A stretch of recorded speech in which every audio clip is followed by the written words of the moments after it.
Hello दोस्तों, स्वागत है आपका हमारे चैनल रैंडम ट्रैवलर अमित में। अभी मैं हूँ बद्रीनाथ से 3 किलोमीटर दूर और लेकर चला हूँ आपको वो जगह घुमाने जो है सरस्वती नदी का उद्गम स्थल, जहाँ से पांडव स्वर्ग की ओर गए थे, जहाँ पर महाभारत लिखी गई थी।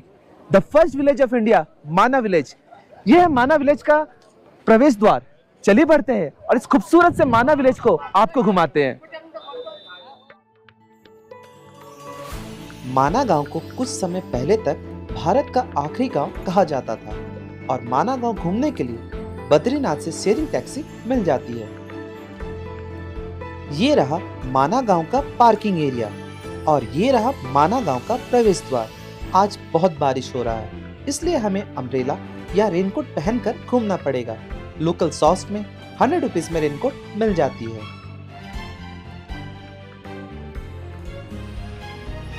पहले माना गांव को मणिभद्रकोट के नाम से बुलाया जाता था और ये वही जगह है जहां से पांडव स्वर्ग की ओर बढ़े। आज भी यहाँ वो पुल मौजूद है जिसे भीम ने सरस्वती नदी को पार करने के लिए बनाया था।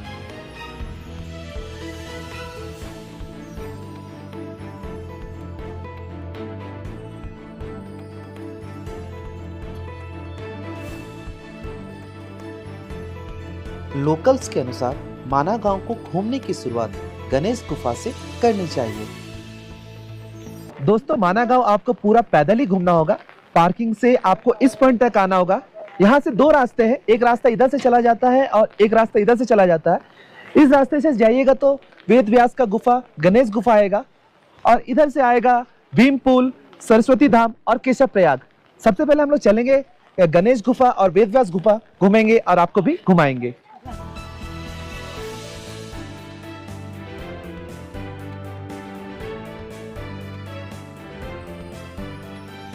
माना जाता है कि वेद व्यास जी जब महाभारत की रचना करने जा रहे थे, उन्होंने ब्रह्मा जी से आशीर्वाद लेकर गणेश जी को महाभारत लिखने के लिए अनुरोध किया और इसी के पास एक गुफा से वेद व्यास जी महाभारत बोल रहे थे और गणेश जी यहाँ लिख रहे थे।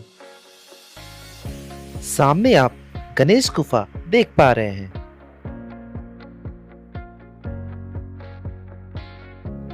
गणेश गुफा में गणेश जी के दर्शन करने के बाद अब हम लोग जा रहे हैं वेद व्यास गुफा। अंदर में फोटोग्राफी अलाउड नहीं था, इसलिए गुफा के अंदर का कुछ भी हम लोग दिखा नहीं पा रहे। माना गांव घूमने का एक अलग ही एक्सपीरियंस है। सो जब भी आप बद्रीनाथ के दर्शन करने के लिए आ रहे हैं, माना गांव का ट्रिप भी संग में बनाएं। दोस्तों, अभी मैं आ चुका हूँ वेद व्यास गुफा। मान्यता यह है कि व्यास जी यहीं से महाभारत कह रहे थे और जो गणेश गुफा हमने देखा, वहां पर गणेश जी उनकी आवाज सुनकर महाभारत लिख रहे थे। और भी मान्यता है जितने भी वेदास हैं यहीं पर बैठकर वेद व्यास जी लिखे थे। बाकी सामने आप देखिए, वो पत्थर जैसा जो लग रहा है, वो लग रहा है कि एक के ऊपर एक किताब रखा हुआ है, जिसे कह सकते हैं कि वेदास लिखे के एक समय बाद वो पत्थर जैसा बन गया और इसे व्यास पोथी भी बोलते हैं। चलिए अंदर चलते हैं और इस जगह को देखते हैं।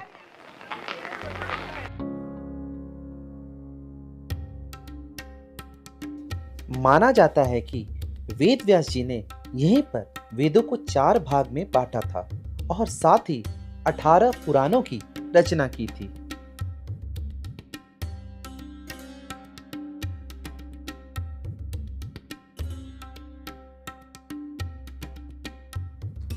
सरस्वती नदी को एक लुप्त नदी भी कहते हैं। इसके पीछे एक कहानी भी है। कहते हैं जब वेद व्यास जी महाभारत की रचना कर रहे थे, तब उन्हें सरस्वती नदी के शोर से काम में बाधा आ रही थी।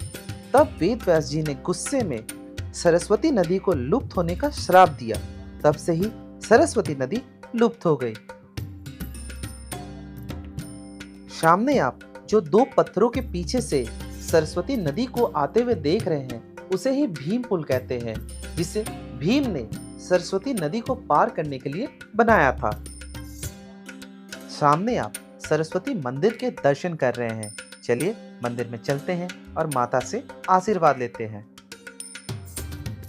और ये रही वेद व्यास जी की मूर्ति।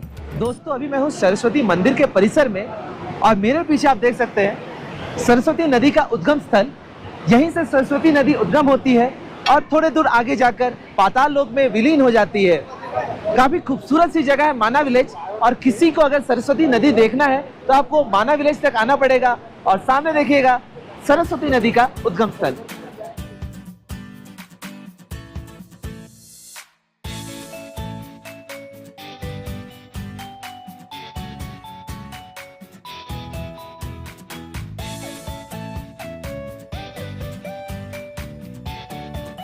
सामने रहा स्वर्ग रोहिणी द्वार, जहां से स्वर्ग का मार्ग शुरू हो जाता है। स्वर्ग रोहिणी द्वार क्रॉस करते ही आप 5 पांडवों की मूर्ति देखेंगे। संग में एक कुत्ते की भी मूर्ति वहां आप देख पाएंगे, जो पांडवों के संग स्वर्ग की ओर गया था।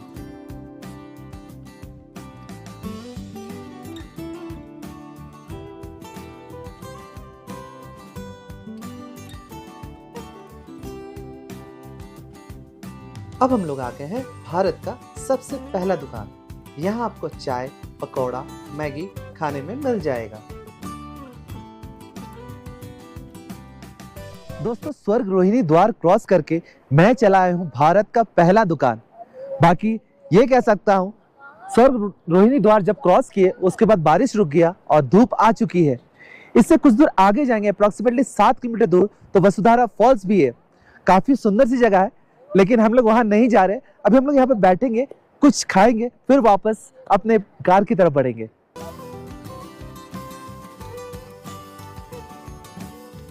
इसी रास्ते पे चलते चलते अराउंड 5 से 7 किलोमीटर दूर आपको एक बहुत ही खूबसूरत सा वाटरफॉल मिलेगा, जिसका नाम है वसुधारा फॉल्स। लेकिन आज हम लोग वहां नहीं जा रहे, क्योंकि वसुधारा फॉल्स का ट्रेक करने के लिए आपको माना गांव सुबह 6 से 7 बजे के बीच जरूर से आना होगा। माना गांव में आपको बहुत सारे स्वेटर के शॉप दिखाई पड़ेंगे। आप चाहे तो वहां से अपने लिए कुछ खरीद भी सकते हैं। सरस्वती नदी कुछ दूर आगे चलकर अलकनंदा नदी से मिल जाती है और उस संगम को केशव प्रयाग कहते हैं।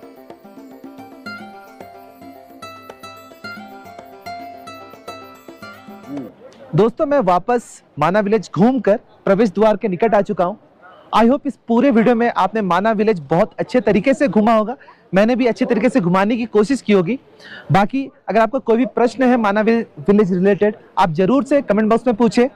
आई होप ये सीरीज भी आपको अच्छा लगा होगा।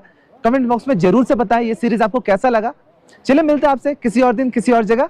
Till then, bye bye, see you soon, take care.